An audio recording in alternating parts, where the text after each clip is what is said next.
Notfall. Einen Moment bitte. Ein Zuschauer kommentierte unter meinem vorletzten Video, die WHO hat eine Reisewarnung für Deutschland herausgegeben. Vielen Dank für den Kommentar, aber fast niemand hat die wahre Bedeutung dahinter verstanden, denn die größte Gefahr ist nicht das Reiseverbot, sondern die Tatsache, dass Reisen plötzlich unmöglich wird. Der Kommissar sagt, nicht jede Reisewarnung kommt von Politikern. Manchmal kommt sie vom Stromnetz. Jetzt gut zuhören, ich werde Ihnen etwas sagen, was Sie noch nie gehört haben. Denn wenn Sie nicht mehr reisen können, bedeutet das nur eines: Sie sitzen in der Stadt fest und die ersten 72 Stunden eines Stromausfalls entscheiden über Leben und Tod. Hören Sie mir dringend zu, das ist sehr wichtig. Sie werden das zum ersten Mal hören. Der Zusammenbruch des Systems, die falschen Entscheidungen, die Sie in den ersten 24 Stunden treffen, könnten das Ende Ihrer und der Geschichte Ihrer Familie bedeuten. 80% der Menschen werden den zweiten Tag aufgrund dieser Fehler nicht erleben. Wenn Sie bereit sind, erkläre ich Ihnen den Kampf ums Überleben. Wissen Sie, was die Menschen als erstes tun, wenn der Strom ausgeht? Sie werden nach draußen stürmen. Sie werden versuchen, Geld abzuheben, aber die Automaten funktionieren nicht. Dann werden die ersten Kämpfe vor den Banken ausbrechen. Sie werden zu den Supermärkten rennen, in der Hoffnung, noch eine letzte Dose Lebensmittel zu ergattern. Fenster werden eingeschlagen, Plünderungen beginnen. Sobald du dich in die Menge begibst, bist du ein leichtes Ziel für Kugeln oder Messerstiche. Alle werden gleichzeitig versuchen, die Stadt zu verlassen. Die Folge? Kilometerlange, reglose Schrotthaufen. Im Auto gefangen zu sein, macht dich zum leichtesten Ziel. Wenn du unter einem sicheren Dach bist, bleib dort. Die ersten 24 Stunden draußen sind wie ein Wolfsbau. Die Luft ist dunkel geworden und es wird kalt.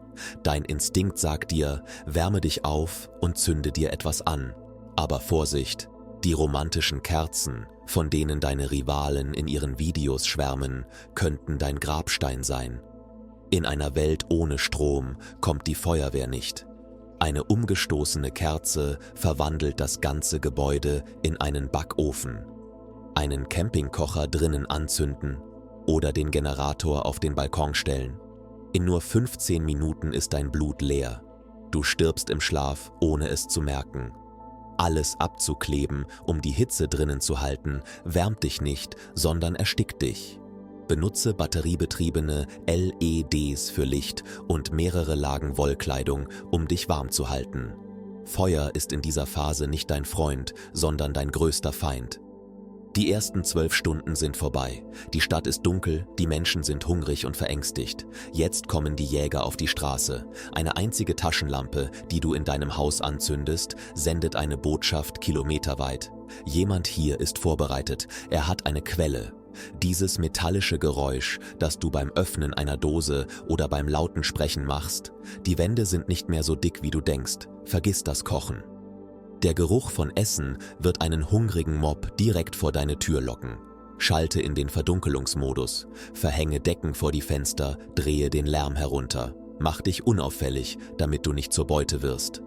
Sie haben die ersten 24 Stunden unbeschadet überstanden. Herzlichen Glückwunsch, Sie leben noch. Doch der wahre Albtraum beginnt erst jetzt. Denn die Wassertanks sind leer, die Toiletten funktionieren nicht. Und die letzten Reste von Menschlichkeit schwinden rapide. Am zweiten Tag fallen die sozialen Masken endgültig. Und glauben Sie mir, 99% von Ihnen sind darauf nicht vorbereitet. Am zweiten Tag fallen die Masken endgültig. Mit Sonnenaufgang erwartet dich der erste große Schock: stumme Wasserleitungen. Als der Strom ausfiel, stellten die Wasserpumpen der Stadt ihren Dienst ein und das letzte Wasser in den Leitungen war letzte Nacht versiegt. 90% der Bevölkerung hatten nicht damit gerechnet, dass der Durst so schnell einsetzen würde. Das leere Zischen, das du beim Öffnen des Wasserhahns hörst, löst die zweite Panikwelle aus. Geh nicht auf die Suche nach Wasser. Supermärkte sind jetzt nur noch Hinterhalte. Wenn du die Badewanne nicht in der ersten Stunde gefüllt hast, bist du nun auf deine versteckten Vorräte zu Hause angewiesen. Die 60 Liter Wasser im Thermosiphon und das saubere Wasser im Spülkasten sind deine neuen Goldreserven. Sobald du auch nur einen Tropfen durch Spülen verschwendest, verkürzt sich deine Überlebenszeit um 12 Stunden. Mittags klopft es an deiner Tür. Es ist kein Plünderer, sondern dein Nachbar. Mit einer leeren Schüssel in der Hand sagen sie: Ein Glas Wasser für mein Kind. Hier muss man aus Menschlichkeit helfen, aber mit Bedacht, ohne sich selbst in Gefahr zu bringen, sonst kann sich die Lage blitzschnell ändern. Mit Einbruch der Dunkelheit beginnt der wahre biologische Krieg. Toiletten funktionieren nicht, der Müll wird nicht abgeholt. Die Menschen werfen ihren Abfall aus den Fenstern. Innerhalb von 48 Stunden verwandelt sich die Stadt in ein Cholera-Hotspot. In einer Welt, in der Krankenhäuser geschlossen sind, kann schon eine einfache Durchfallerkrankung innerhalb eines Tages tödlich enden. Werden die Fäkalien nicht in luftdichten Beuteln außerhalb des Hauses aufbewahrt, dringt der Feind nicht durch die Tür ein, sondern als Keime durch die Luft. Am Morgen des 3. Tages werden einzelne Plünderer von organisierten Gruppen abgelöst. Sie durchsuchen Straße für Straße, Haus für Haus. Egal wie stabil die Tür ist, gegen eine organisierte Gruppe hat man keine Chance. Es ist Zeit, die Stadt zu verlassen, doch die Hauptstraßen sind ein Friedhof aus Metall. Deine einzige Chance liegt nicht in der Navigation, sondern in einer zuvor erstellten Karte und alternativen Routen wie Eisenbahnlinien. Verlasse die Stadt nicht, als wärst du vorbereitet. Trage deine ältesten Kleider, nimm nur das Nötigste mit und verstecke deine Vorräte in deiner Kleidung. Wenn du Aufmerksamkeit erregst, wirst du gejagt. Wer sich nicht wie ein Geist bewegt, hat keine Chance, die Nacht des 3. Tages zu erleben. Du bist der Stadt entkommen, aber du bist auf dem Weg zu den Konzentrationslagern, dem Zentrum des wahren Chaos. Dort erwartet dich keine Befreiung, sondern ein neues System der Versklavung. Der wahre Kampf ums Überleben beginnt jetzt, an dem Punkt, an dem das System vollständig ausgelöscht wird. Im nächsten Abschnitt erkläre ich das Führungsprotokoll, das dein Überleben in diesen Lagern sichern wird. Denn am 4. Tag wird niemand mehr so unschuldig sein, wie er scheint. Der Anbruch des 4. Tages ist nicht nur der Sonnenaufgang, es ist der Moment, in dem deine Identität vollständig ausgelöscht wird. Die größte Gefahr, die dich in der ersten Sekunde beim Betreten des Konzentrationslagers erwartet, ist nicht ein bewaffneter Plünderer, sondern die tödliche Falle der Herdenmentalität. 90% der Menschen knien vor einer Autoritätsperson nieder und erwarten, dass diese ihnen sagt, was sie zu tun haben. Doch Vorsicht! Wenn dir diese Autorität Essen gibt, nimmt sie dir im Gegenzug deine Seele und deine Freiheit. Die erste Regel im Lager: beobachten, aber niemals eingreifen. Wenn dich ein Gruppenführer zu sich ruft, dann nicht, weil er deine Fähigkeiten bewundert, sondern weil er dich als austauschbares Werkzeug sieht. Du bist jetzt im Lager und hungrig. Doch die wahre Gefahr liegt im Geflüster um das große Feuer in der Mitte des Lagers. Die Angst treibt die Menschen in den Wahnsinn.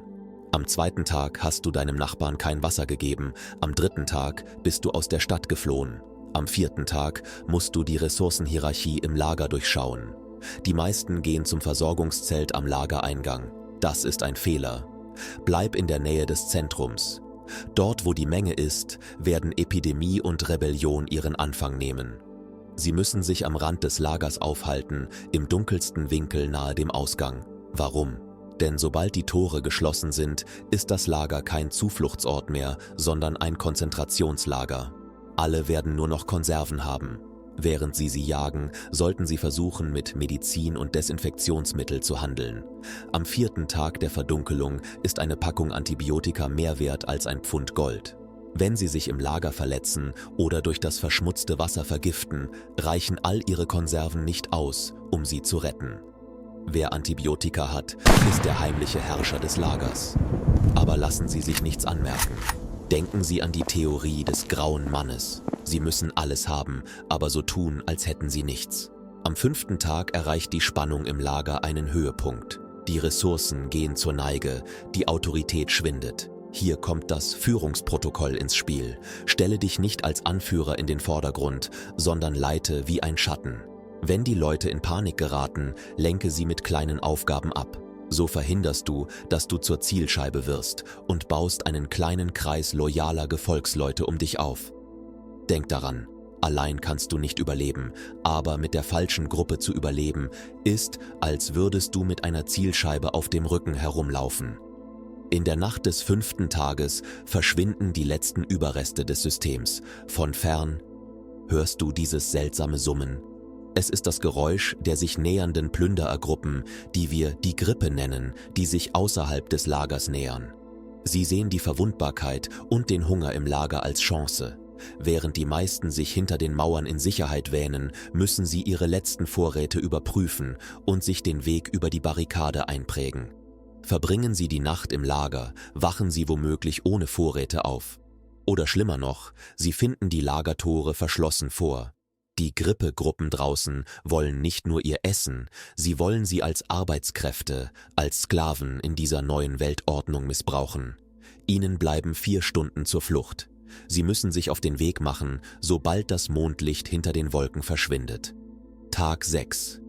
Die Stadt ist untergegangen, das Lager ist untergegangen. Sie befinden sich nun mitten in der Wildnis. 95% der Menschen scheiden aus, bevor sie diese Phase erreichen. Doch das Überleben in der Wildnis ist 10-mal schwieriger als in der Stadt. Während die meisten von Waldfrüchten und Flusswasser träumen, konzentrieren sich wahre Profis auf Sicherheit in großer Höhe und Wärmedämmung. Ihr größter Feind in der Natur sind nicht wilde Tiere, sondern Unterkühlung und Orientierungslosigkeit. Am Ende des 6. Tages wirst du in der Ferne ein Licht sehen. Doch ist es ein Zeichen der Hilfe oder der Beginn einer neuen Falle. Die Menschen werden auf dieses Licht zulaufen, voller Sehnsucht nach Hilfe. Du aber wirst in die entgegengesetzte Richtung gehen. Warum? Weil in einer Katastrophe dieses Ausmaßes jedes ungeordnete Licht eine Falle ist. Der 6. Tag des Blackouts ist der Tag, an dem die Menschen einander am meisten brauchen, aber auch der Tag, an dem sie am meisten voreinander fliehen. Die erste Woche ist fast vorbei. Du bist nicht länger das sanfte Kind der modernen Welt.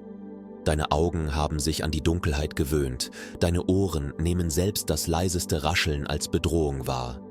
Dein Körper ist auf Hunger programmiert, dein Geist auf ständige Wachsamkeit. Doch die eigentliche Frage ist, wo hast du dein Gewissen gelassen? Der 7. Tag ist der Tag, an dem nicht nur dein Überleben, sondern auch das, was von dir als Mensch noch übrig ist, auf die Probe gestellt wird.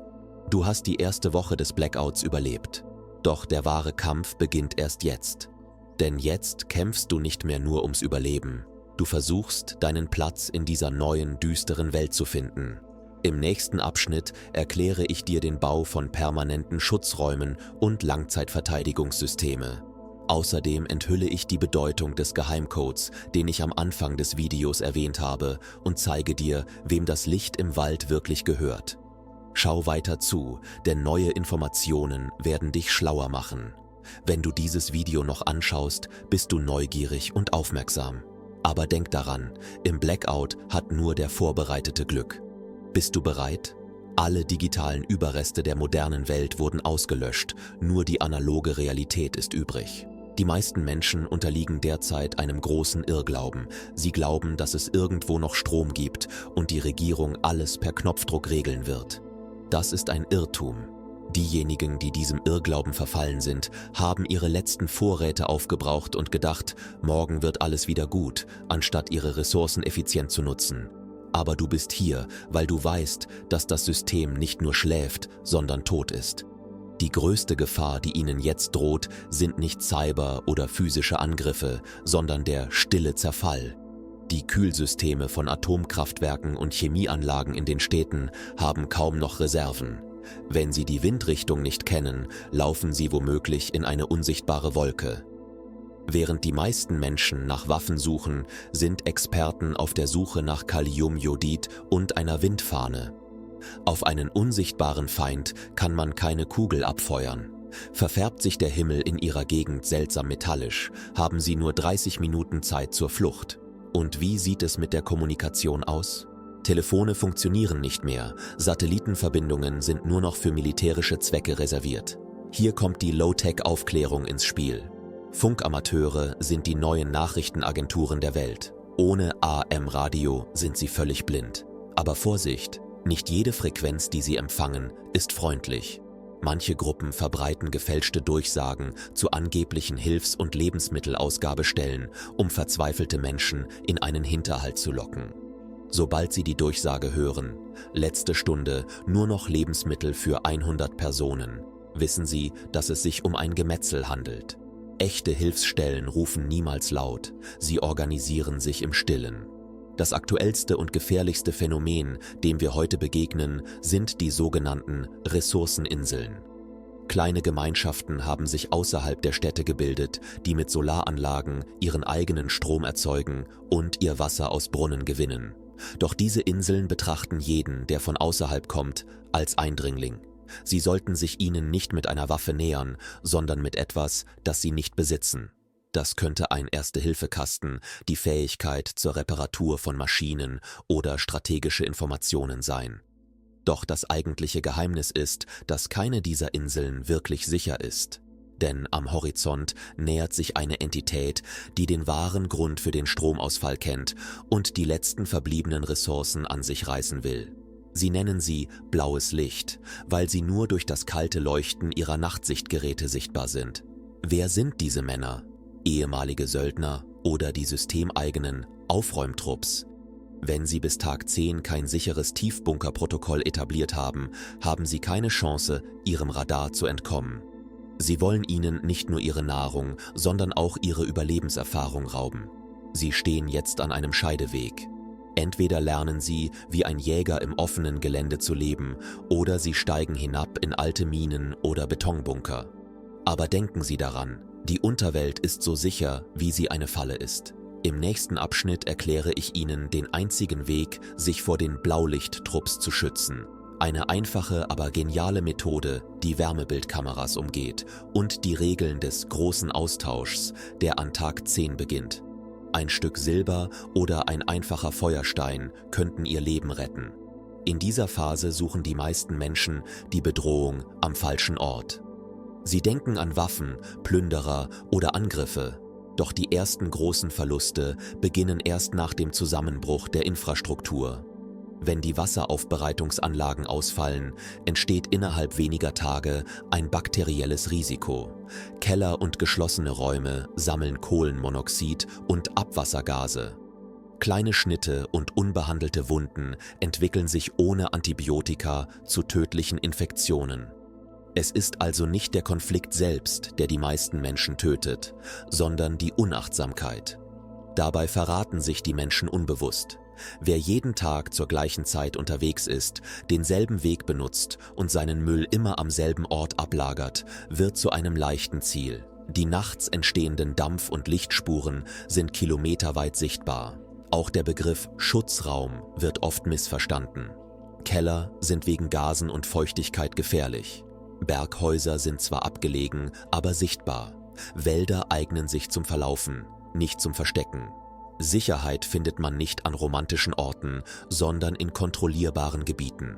In der neuen Ordnung sind nicht die Bewaffneten oder die Zahl der Starken entscheidend. Handwerker, Menschen mit grundlegenden Gesundheitskenntnissen und diejenigen, die sich mit Wasserfiltern auskennen, überleben. Große Gruppen zerfallen nicht aus Misstrauen, sondern aufgrund mangelnder Ressourcen. Führung entsteht daher nicht durch Geschrei, sondern durch die Delegation von Aufgaben. Wahre Macht zeigt sich nicht, sie ist verborgen. Wer so tut, als wüsste er alles, wird zum ersten Ziel. Wer Informationen kontrolliert weitergibt, wird unentbehrlich. Die entscheidende Frage ist, wann gehen, wann bleiben. Wer früh geht, ist angreifbar. Wer spät kommt, ist in geschlossenen Räumen gefangen. Der richtige Zeitpunkt ist gekommen, wenn die Menge die Richtung ändert und die Infrastruktur komplett zusammenbricht. In dieser Phase überleben nicht die Stärksten, sondern diejenigen, die am längsten keine Fehler gemacht haben. Dieses System funktioniert mit Disziplin, nicht mit Chaos. Wer sich äußert, verschwindet. Wer sich anpasst, überlebt. Ich, der Kommissar, möchte Ihnen die Wahrheit vor Augen führen und Ihnen mit meinen Erfahrungen helfen. Ich bin kein amerikanischer Rambo. Ich bin ein ehemaliger Polizist. Seien Sie vorsichtig, diszipliniert und geordnet.